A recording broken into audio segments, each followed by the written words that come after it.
قال مصنف رحمه الله تعالى ونفعنا في قلوب في الدارين إلا أنه قال عن أبي هريرة رضي الله تعالى عنه قال أن رجلا قال للنبي صلى الله عليه وسلم أوصاني قال لا تكذب فرددوا مرارا قال لا تكذب رواه البخاري. Dari hadis Abi Hurairah radhiyallahu taala anhu, sesungguhnya seseorang datang kepada baginda Nabi SAW dan berkata, Ya Rasulullah, aku minta nasihat kepada paduka. Wa qala Nabi SAW la tadub, kemudian Nabi berkata memberikan nasihat kepada orang yang minta nasihat kepada Nabi. Kata Nabi, la tadub, janganlah kamu marah. Faradda miraran, kemudian orang ini meminta lagi, ya Rasulullah, awsani ya Rasulullah, aku minta nasihat kepada engkau. Qala la tadub, kata Nabi, kamu jangan marah. Rahul Bukhari.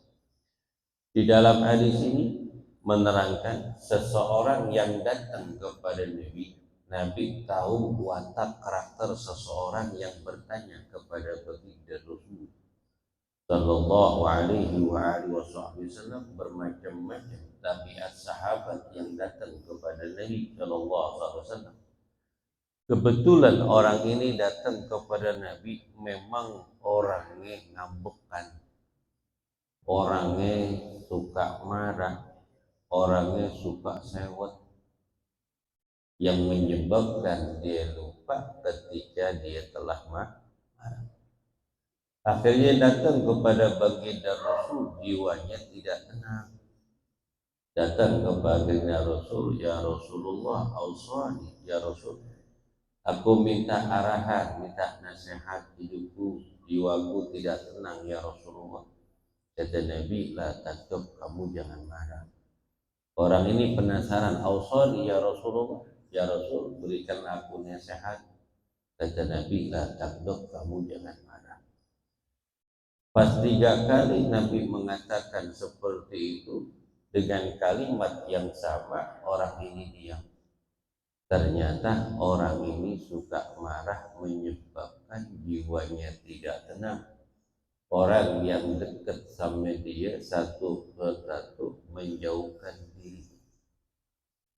Maka sifat sabar itu menenangkan jiwa seseorang dan menutup aib kekurangan daripada dirinya kalau memang mempunyai sifat sabar.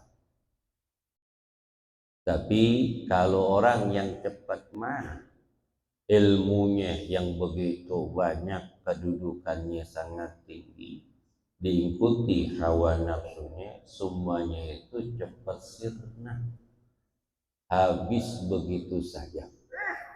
Sama seperti debu yang nempel pada batu yang besar, kemudian turunlah hujan yang begitu lebat, maka batu yang tadi ditutupi oleh debu dan tidak kelihatan, akhirnya batu itu akan nampak dan jelas. Begitu juga berapa banyak orang melampiaskan kemarahannya cuman sesaat, akhirnya hidupnya jadi celaka, hidupnya jadi terpuruk. Kan pernah terjadi negeri kita, polisi nembak polisi, tuh karirnya hancur, karirnya hancur. Begitu juga orang yang tadinya gagah, berani, pinter, cerdas, jatuh gara-gara nggak sabar. Kagak. Maka sabar itulah penolong buat kita. Ista'inu bisabri wassalah, innallaha ma'as sabirin. Jadikanlah sabar dan sholat itu, yakni doa, sebagai penolong buat engkau. Sungguhnya Allah Ta'ala bersama orang-orang yang bersabar. Maka sabar, jangan cepat marah. Andai kata ada berita kecerdasan dan kepintaran, kedewasaan seseorang itu, andai kata ada berita yang buruk mengenai tentang dia.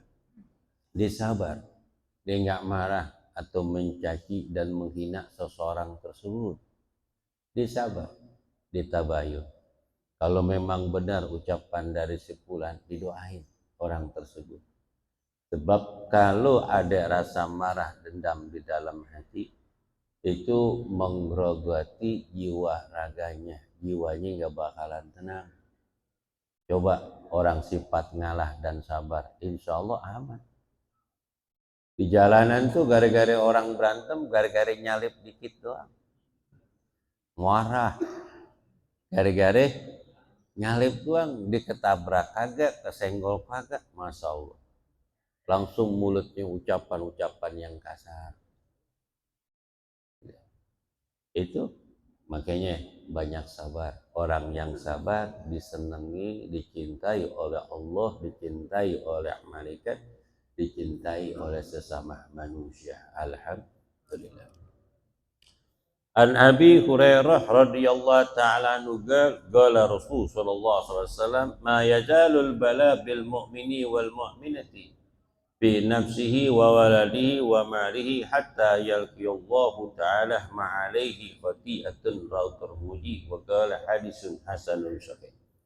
Dari Abi Hurairah radhiyallahu ta'ala anhu qala Rasul sallallahu alaihi wasallam ma yazalul bala, senantiasa bala ujian itu menimpa orang mukmin laki dan orang mukmin perempuan. Fi nafsihi, kepada jiwanya, wa waladihi, kepada anaknya, wa malihi, kepada hartanya. Hatta yalqiyallahu ta'ala, sehingga ia menjumpai Allah subhanahu wa ta'ala. Tidak ada kesalahan yang dia miliki kecuali Allah hapuskan, Allah maafkan semua kesalahannya. Jadi ujian pasti Allah akan uji kepada manusia dimanapun mereka berada. Selagi ruh dan jasad masih ada di dalam dada kita, masih bersatu ruh dengan jasad itu, ujian silih berganti. Dari dia masih muda, hidup nggak tenang, nggak tahu jatah dirinya, diberikan nasihat dan arahan dari orang tuanya, dari saudaranya, kemudian dia tidak memperdulikan, dia ingin hidup senang walaupun cuman sesaat. Dia nggak kenal jatah dirinya. Man arafa nafsah faqad arafa rabbah. Sampai saja yang kenal hakikat dirinya, dia mengenal Allah subhanahu wa ta'ala. Dilihat kita ini manusia lemah, cuman sesaat hidup-hidupnya. Pergunakan sesuatu yang baik, manfaat buat diri, buat orang lain. Jadilah pengabdi kepada Allah ta'ala, jadilah pelayan kepada sesama manusia. Jadi kalau merasa dirinya sebagai hamba Allah, maka dia akan menjalankan perintah Allah dengan sebaik-baiknya dan menjauhkan larangan Allah subhanahu wa ta'ala. Takut kepada Allah jika Allah turunkan kemurkaan kepada dia. Dia menjadi pelayan, maka jadikanlah diri kita ini sebagai pelayan. Baik dia seorang penjabat ataupun jadi orang kaya raya, apapun kehidupannya, jadilah dirinya sebagai pelayan. Pelayan itu mulia. Pelayan buat keluarganya, pelayan bagi tetangganya, pelayan kepada sahabatnya, pelayan sebagai tengah-tengah masyarakat, siap membantu orang lain dalam keadaan susah. Sama seperti baginda Nabi SAW, beliau sebagai pelayan yang baik di tengah-tengah umat. Bahkan kalau kita ke Mekah, ke Madinah, itu ketika masuk Khadimul Haramain, Khadimul Haramain, King Salman ya, Salman bin Abdul Aziz, itu sebagai apa? Khadimul Haramain, sebagai pelayan, sedangkan dia seorang raja, melayani umat Islam seluruh dunia, dari kaum muslimin dan muslimat ketika mereka beribadah kedua tanah suci di dalam beribadah, melaksanakan ibadah haji dan umrah, dan ziarah ke kuburan Nabi besar Muhammad SAW sebagai pelayan. Kalau merasa dirinya sebagai pelayan, insya Allah nggak ada musuhnya. Di mana aja dia duduk banyak temennya. Di mana dia berbisnis ada aja banyak temennya. Yang yang mempromosikan barang dagangannya karena merasa dirinya pelayan, dianggap dirinya itu pelayan, tidak ada perbedaan antara dia dengan orang lain, merasa nikmat orang dekat dengan dia. Coba kalau dia merasa dirinya lebih mulia dan sebangsanya, itu orang bakal menjauhkan dia. Sama seperti air tidak mungkin akan jalan lancar di tempat yang tinggi, pasti akan lancar ke tempat jalannya ke tempat yang rendah. Man tawadu'a rafa'allah, sampai saja yang merendahkan dirinya Allah angkat derajat. Walaupun kita direndahkan orang lain, nggak jadi masalah karena tidak mengurangi martabat seseorang di sisi Allah dan mata manusia. Saya pernah tuh lagi ke ta'awun sama teman-teman iseng-iseng, kita ngopi yuk ke puncak, ayo jalan tuh. Dulu masih muda, 15 tahun yang lalu, wah nggak ngajar nih, kita jalan yuk, jalan tuh sama teman-teman. Sono ke masjid tahun, kita itikaf yuk, tadabbur alam, malam-malam berangkat jam 10, puncak ngopi, baca Quran, baca kitab Riyadhus Shalihin, tengah malam. Pas saya datang ke sana, saya sembahyang tuh 6 orang. Ada yang jagain jagain sendal. Dek, sini sendalnya bawa kemarin, saya ambilin tuh, ditaruh, takut hilang ntar di loker tuh, kasih. Itu kita sembahyang, nah zikiran, baca Ratibul Haddad, terus ngaji dah. Orang itu bawain kopi, teh, bawain rebusan gini nih, rebusan. Pas sudah selesai kita patungan yuk. Kenapa? Itu orang baik banget. Udah sendal kita dia ditaruh, dibikinin kopi, makanan kan rezeki namanya. Malam yaskurin nas, lam yaskurillah. Sampai saja yang tidak bersyukur dengan pemberian Allah nggak bersyukur. Nggak bersabarang siapa yang nggak bersyukur pemberian manusia, berarti nggak bersyukur atas pemberian Allah. Ayo kita patungan, biar sama-sama enak. Tahabu tahadu. Teman patungan itu dapat 200, kita gembelinnya tuh biar dikira. Dia ketawa, terima kasih ya. Saya turun ke bawah, tukang parkir liatin, tanya, bang, apaan? Kamu tadi ngasih duit ya sama orang yang jaga sono? Iya, habis orangnya baik banget. Dia yang punya masjid tahun nih.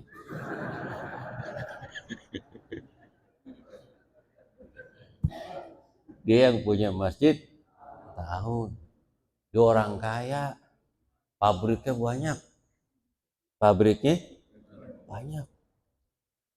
Dibilang pabriknya banyak, dia orang kaya raya, tapi bosan jadi orang kaya. Akhirnya dibangun masjid, kemudian mengabdi menjadi pelayan orang-orang yang beribadah. Masya Allah, gue mau naik lagi, gue malu. Itulah Masya Allah.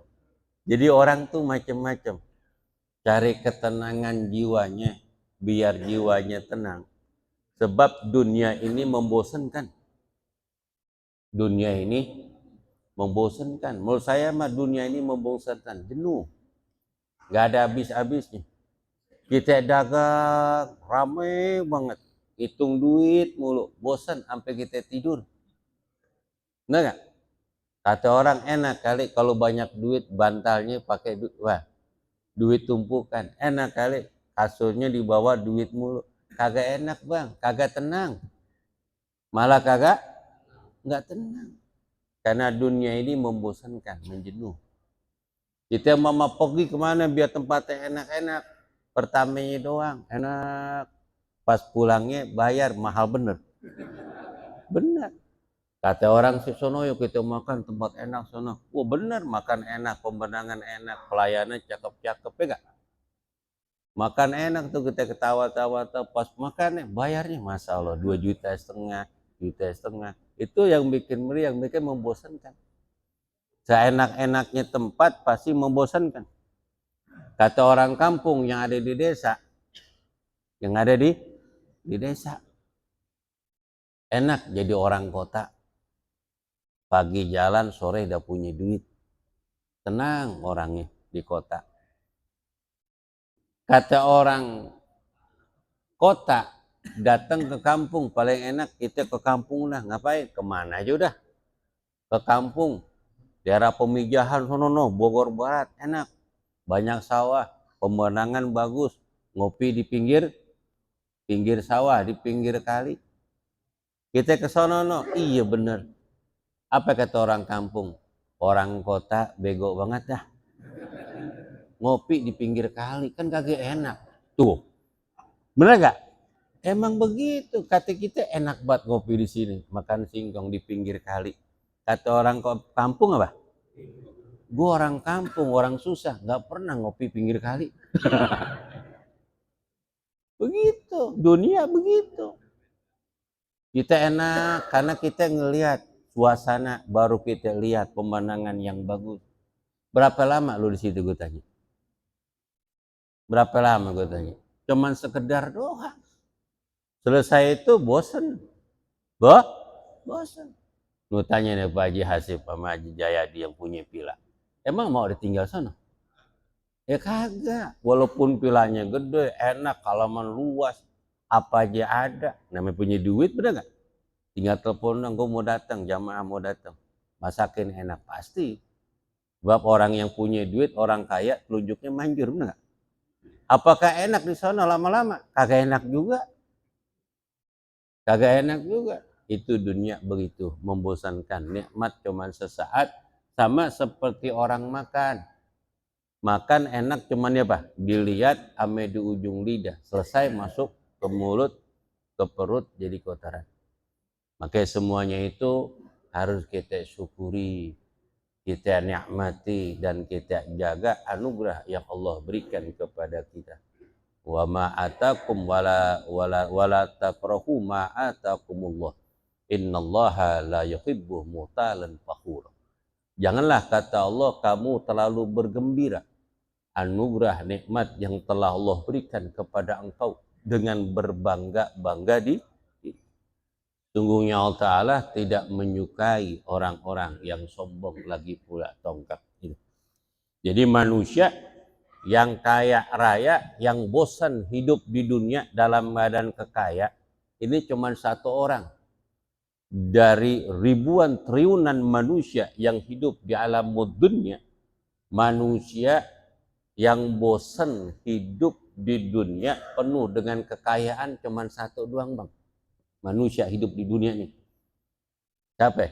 Sam bin Nuh. Siapa? Sam bin Nuh.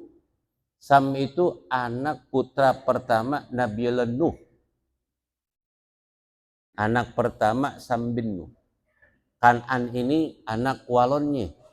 Karena Nabiullah Nuh nikah dengan seorang janda punya anak. Jadi ternyata Nabi demen juga janda. Ini sejarah. Bukan berarti gue hina, sama aja manusia mah. Bener gak? Sama aja. Bener gak?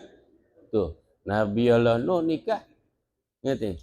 Dengan wanita yang telah punya anak. Kakali tenggelamkan tuh umatnya dan pengikutnya, bahkan anak kualannya. Nabiullah Nuh nikah dengan orang yang diselamatkan di dalam perahu tersebut. Dan punya anak pertama namanya Sam bin Nuh. Ini dari Sam nih. Nabiullah Nuh berdoa kakala Sam bin Nuh lahir anak pertamanya. Doain. Jadi anak pertama lahir itu doa. Termasuk cucu yang lahir doain kong nih bapak. Nabiullah Nuh berdoa, ya Rab, engkau telah berikan sempurnakan nikmat kepadaku. Aku mempunyai anak keturunan, ku namakan Sam dan Nuh. Panjangkan umurnya, sehatkan badannya. bukalah selebar-lebarnya, seluas-luasnya anugerah yang kau berikan kepada Sam bin Nuh, sehingga dia bosan hidup di dunia. Jangan kau uji dia dan janganlah kau berikan ujian buat dia. Hidup dalam keadaan senang. Gak tanggung-tanggung tuh bapak, doain, enggak. Sam bin Nuh umurnya 700 tahun. Dia menjadi seorang raja, gak pernah sakit.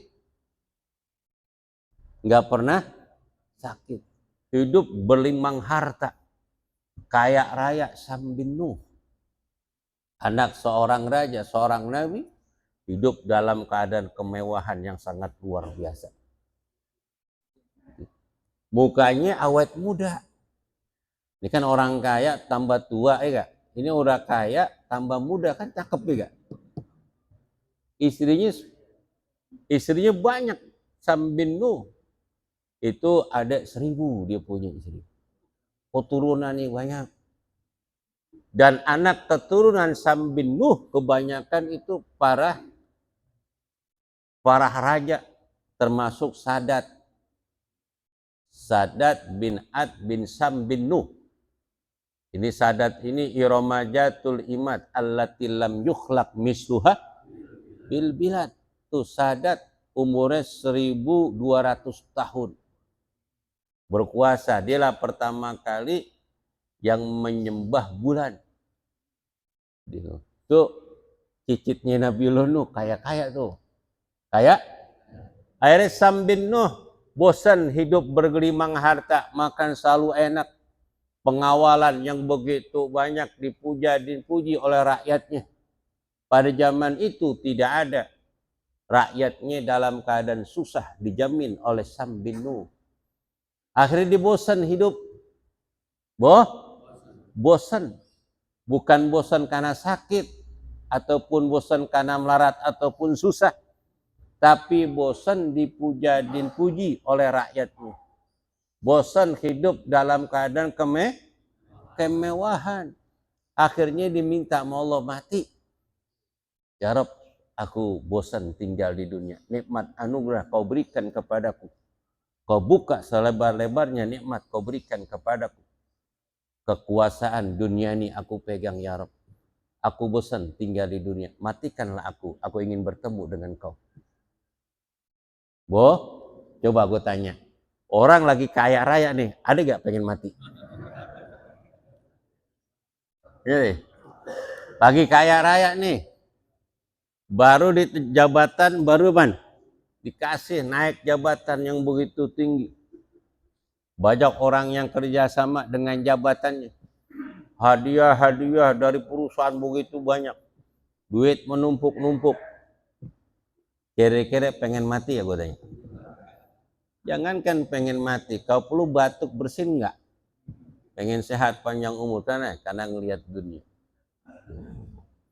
Makanya luar biasa. Tuhan, Allah udah bentangin buat kita dunia. Ini itu nggak ada yang bisa cegah. Allahumma la mani'a lima manata la wala mu'tiya lima manata wala rada lima qadaita wala yanfa'u jaddi minka jadd.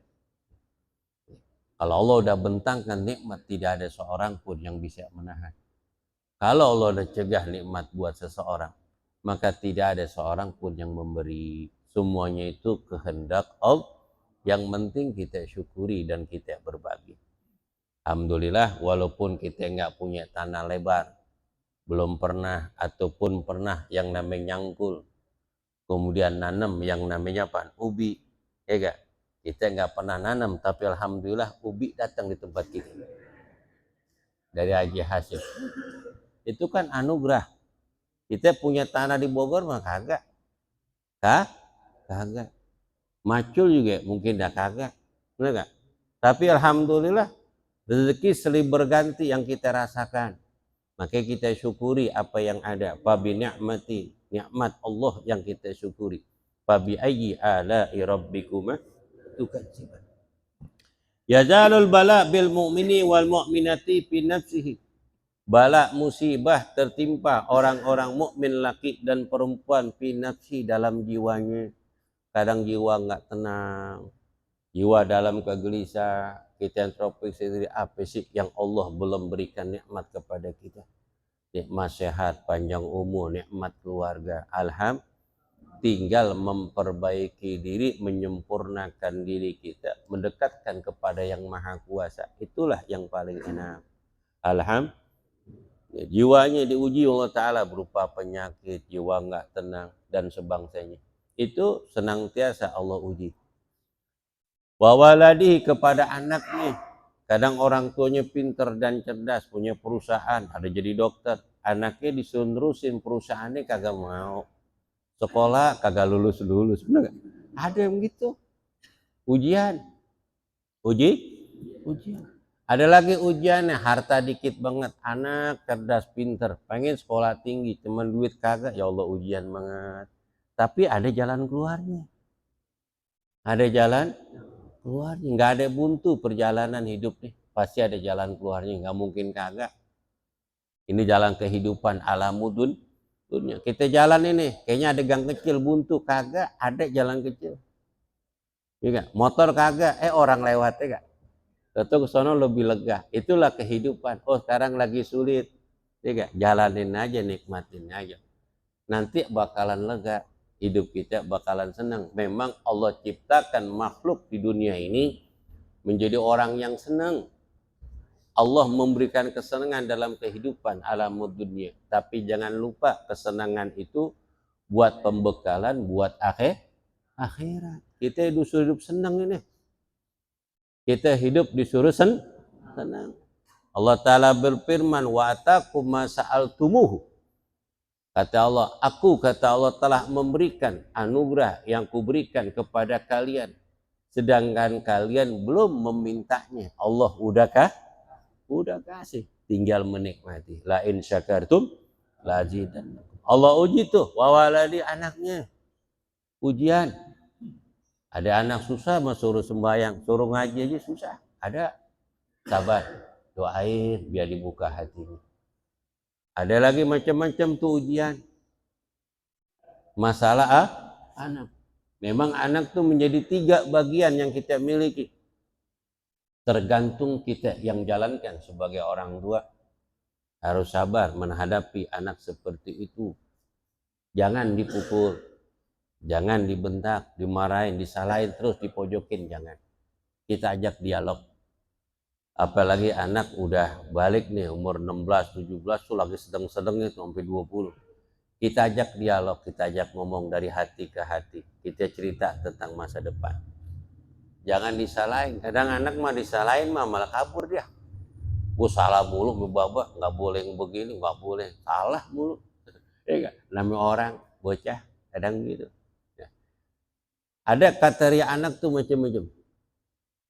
Ada yang derajat pertama, ada apa? Rabbana hablana min ajwajina wa dzurriyyatina qurratul a'yun waj'alna lil muttaqina imama. Ya Allah, berikanlah kepada kami istri-istri ataupun suami-suami, anak keturunan qurratul a'yun, penyejuk hati. Jadikanlah kami imam bagi orang-orang yang bertakwa. Jadi punya anak qurratul a'yun, punya suami yang soleh, punya istri yang solehah, kemudian punya anak yang soleh dan soleha. Enak kalau waktunya sholat bareng-bareng ke masjid. Kalau giran di rumah tak ada urusan baca Quran, alhamdulillah, sama-sama melakukan amal kebaikan. Watawassaw bil haqqi watawassaw bis sabr. Itu derajat yang pertama. Pinter, cerdas, nurut, taat. Alhamdulillah. Pergaulannya hati-hati bergaul sama orang. Nasihat orang tuanya didengar, dijunjung tinggi. Alhamdulillah. Rasa hormat dan takjim. Alhamdulillah. Ini yang menyebabkan kita pengen panjang umur nggak? Pengen panjang umur. Ada lagi, al-malu wal banun jinatul hayati dunya wal baqiyatus salihatu khairun inda rabbika sawaba wa khairu amal.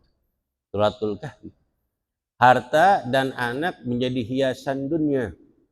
Sedangkan amal-amal soleh, amal-amal kebaikan, itulah amalan yang kekal dan paling baik daripada harapan balasan yang Allah berikan kepada dia. Bisa jadi nih harta dan anak hiasan dunia. Cuman punya kebun luas, rumah mewah, kendaraan bagus, cuman enak dilihat doang. Dinikmatin juga kagak. Dinikmatin kagak. Mendingan si Fulan punya motor butut, kemana-mana nyampe. Bawa barang dagangan, pisang, bawa apa aja, bawa apa lagi? Bawa gas, ngebut, enggak. Motor apa itu? Motor smash, rem kagak, lampunya kagak, serinya juga kagak. Kayak model gerobak, buat bawa dagangan, enak dinikmatin. Bener gak? Orang punya mobil 3, 4, 5, dipakai juga kagak. Nanti ujung-ujungnya naik ambulan. Ambulan musola lagi, yang udah butut. Bener gak? Itu yang terjadi.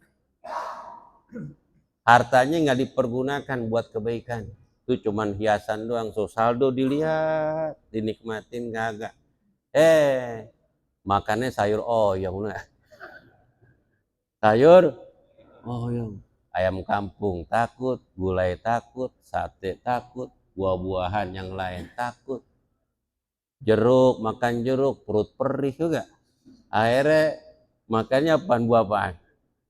Buah kesemek, tau buah kesemek? Kata mertua ini buah semek dulu gua tendang-tendangin buat makan nakol monyet dulu ya. Sekarang buah semek gua makan karena nggak ada lagi makan yang lain karena perut sakit. Tuh. Makan apa? Makan orang susah. Apa makannya? Ya Allah, sayur oyong, sayur labu, mana gak kayak garam lagi. Layu, nggak nikmat tuh, harta banyak kagak nikmat. Dengan kita bang, ya gak? Pagi udah ngopi pakai lidah udah gak? Makan enak, udah gak? Tuh, nikmat tuh begitu. Jadi ada lagi apa?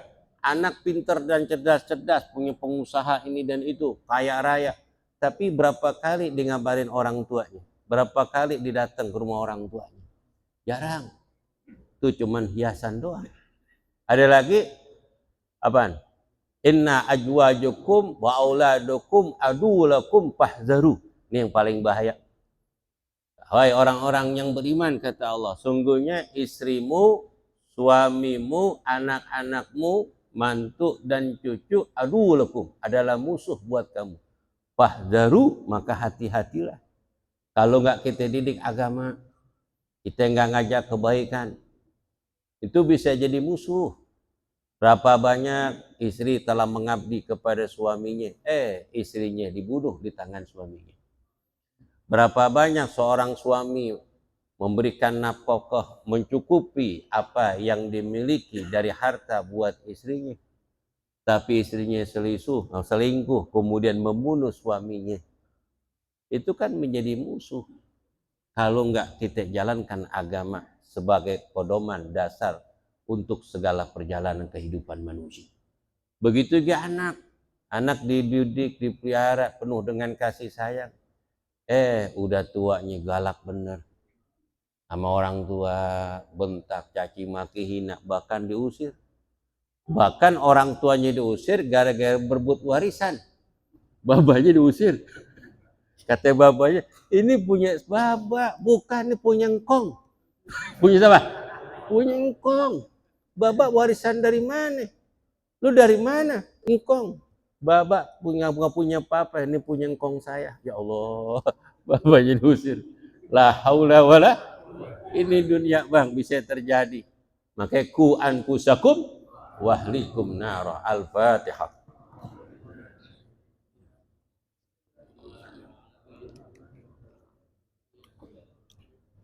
Alhamdulillah rabbil alamin arrahmanir rahim maliki yaumiddin. Iyyaka na'budu wa iyyaka nasta'in. Nanti malam